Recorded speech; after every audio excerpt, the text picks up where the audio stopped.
নিজেদের স্বার্থ দেখেই ঢাকায় জাতিসংঘের মানবাধিকার মিশন চালু হচ্ছে বলে জানিয়েছেন পররাষ্ট্র উপদেষ্টা।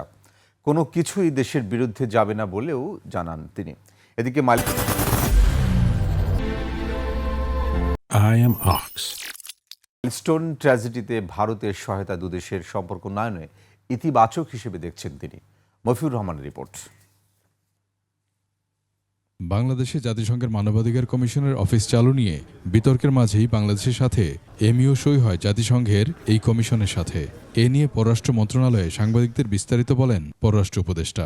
এমনিতেই 2 বছর পরে রিভিউ হবে, আর তারপরে 6 মাসের নোটিশ দিয়ে যে কোনো সময় এটাকে সরিয়ে দেওয়া যাবে। সেটা আমার মনে হয় না সেই ধরনের পরিস্থিতি সৃষ্টি হবে, কারণ আমরা তো আমাদের নিজেদের স্বার্থ দেখেই কিন্তু কাজটা করেছি। তিনি বলেন 3 বছরের এই চুক্তি চাইলে বাতিল করা যাবে। তাদের প্রস্তাবের উপরে তো আমরা যে একটা এগ্রিমেন্ট সই করে দিয়েছি তা না। আপনারা এটাও জানেন যে দীর্ঘ সময় নিয়েছি আমরা দীর্ঘ সময় নিয়েছি এবং আমাদের স্বার্থ যাতে ক্ষুণ্ণ না হয় সেটা দেখেই আমরা করেছি।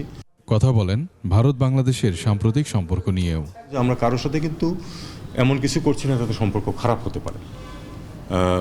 আমরা প্রত্যেকের সাথে এই সম্পর্ক ভালো করার চেষ্টা করছি, স্বাভাবিক রাখার চেষ্টা করছি, এবং কারো উপরে যে খুব বেশি অতিরিক্ত নির্ভরশীল আমরা হচ্ছি সেটাও না। ভারত ছাড়াও চিকিৎসা সহায়তায় হাত বাড়িয়েছে সিঙ্গাপুর ও চীন। এই ঘটনা ঘটার পরে যে দেশগুলো আমাদেরকে সহায়তা দিতে চেয়েছে, হেল্প করতে চেয়েছে, তাদের মধ্যে ভারত একটি। চীনের বাঁধ নির্মাণ নিয়ে তিনি বলেন এতে বাংলাদেশের খুব একটা ক্ষতি হবে না। ক্ষতি যাতে না হয়, যদি হয় সেটাও যেন খুব সীমিত থাকে। মফিউর রহমান, 21 টেলিভিশন, ঢাকা।